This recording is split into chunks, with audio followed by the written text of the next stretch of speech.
Cream the Rabbit is one of the few characters to have a canon parent figure in the Sonic the Hedgehog franchise. She lives with her pet Chow, Cheese, Cheese's brother, Chocola Chow, her robotic friend named Jamerl, and her mother, Vanilla the Rabbit. Vanilla is a doting mother who loves and cares deeply for Cream. She is a skilled homemaker that if Cream's friends were to stop by for a visit, she could cook and clean in an instant. Even though she can be strict when it comes to teaching her daughter manners, Vanilla's demeanor is more kind. There has always been a burning question that comes into Cream's little mind from time to time. Whatever happened to her father? On January 5th, 1993, when Vanilla was 16 years old, she came across a handsome yet kind-hearted 17-year-old rabbit named Coffee. Coffee was a junior while Vanilla was a sophomore in high school.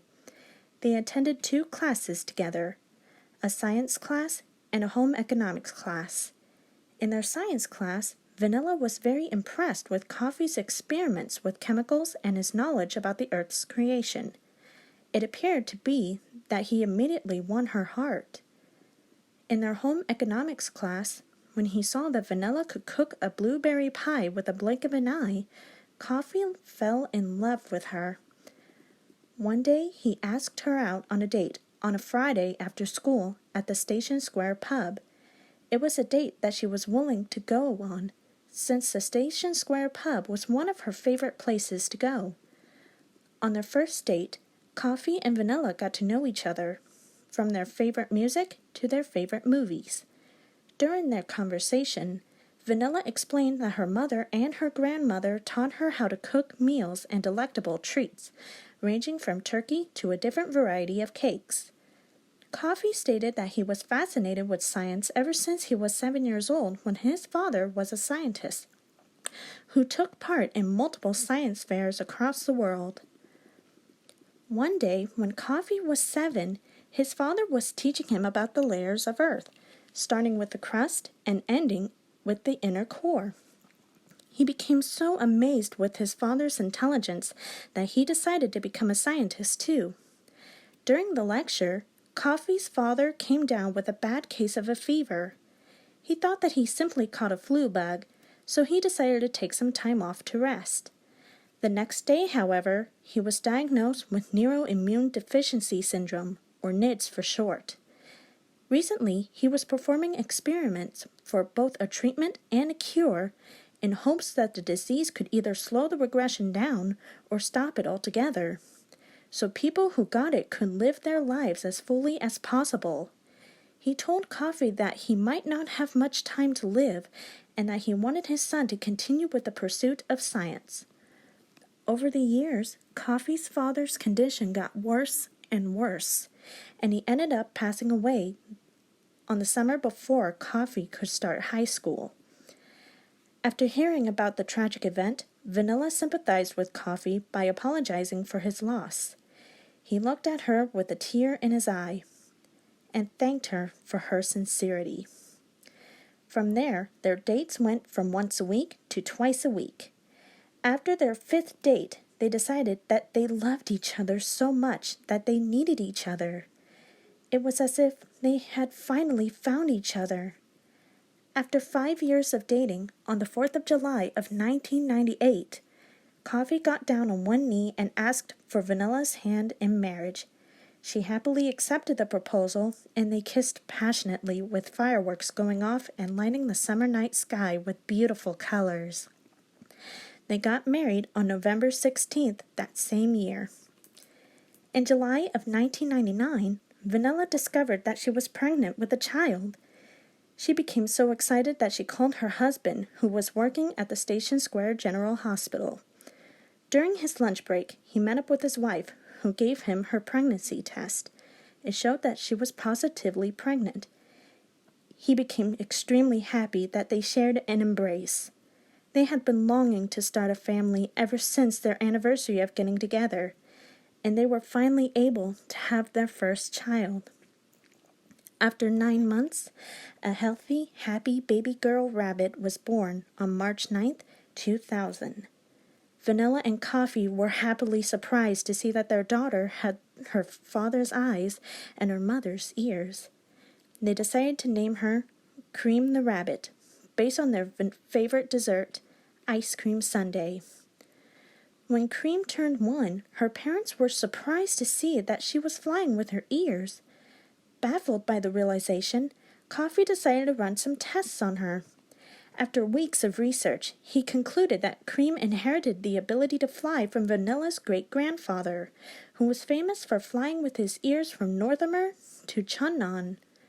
Vanilla herself was quite surprised by this, as she never knew that some rabbits were able to fly with their ears. So they decided to teach her how to fly from their home in Flora Forest Village to Station Square. By the time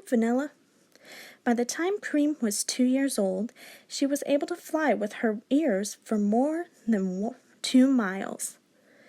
Around that time, Vanilla and Coffee decided to give their daughter a pet. It was an egg consisting of a pet inside. Little Cream was wondering what could possibly be inside the egg, but her parents said that it was a surprise and that the egg was expected to hatch on Cream's upcoming birthday. On March 9th, 2003, Cream had just turned 3 years old. She and her parents were waiting for the egg to hatch. It shook and bounced on the kitchen table, surprising them in the process. It cracked gradually until a piece of an egg popped off like a jack-in-a-box. Out of the egg came out one light blue bubbly creature. A chocolate brown one followed its sibling afterwards. Coffee explained that the bubbly creatures were called chow, creatures that could pick up an owner's emotion instantly.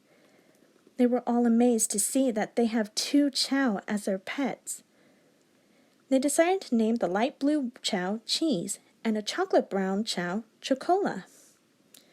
One of the chow, Cheese, crawled toward the young rabbit and hugged her, who hugged him in return. Chocola crawled after his brother and was given a hug from Cream too. Her parents happily watched her as they knew that she would take very good care of 2 chow. A few months after Cream's 3rd birthday, Vanilla was sitting on the couch, knitting a blanket for her family because winter was right around the corner. Thanksgiving had passed and Christmas was on its way. She was waiting for her husband to come home from work so they could drink some hot chocolate by the fireplace. She happily watched her daughter playing with Cheese and Chocola on the floor. They were rolling a ball to each other in order, from Cream to Cheese and from Cheese to Chocola. Everything seemed delightful until she heard the ring of the doorbell. Vanilla answered the door to see 2 police officers. One was a human and another was a dog. They regretfully explained that her husband was making his way back home until his car slid off the icy road and landed on a frozen lake. He drowned and froze to death while trying to get out of the car. Vanilla was heartbroken by the news that she broke down to tears. Seeing her mother cry, Cream walked toward her and asked her why she was crying. Vanilla picked up her daughter, set her on her lap, and hugged her. She cried so hard that she was unable to talk. Cream hugged her mother tightly and told her that everything will be all right. Cheese and Chocola crawled up to the crying duo and joined in for a group hug. Vanilla wished that it wasn't real. She wished that it wasn't true. She wished that it was all a bad dream and that she could wake up and see her husband alive and well. But it was real. It was true. She lost a life mate whom she considered a loving companion she could always depend on. Now that Cream is 6 years old, she would wonder what her father was like. Every now and then she would ask her mother who her father was and what kind of person he was. Vanilla would smile at her and said that she will tell her when she gets older. But she would always say that her father was a kind-hearted, caring man who would do anything to make his family proud and happy. Until the young rabbit can finally know the truth, there will always be one question that comes to mind. Whatever happened to Cream the rabbit's father?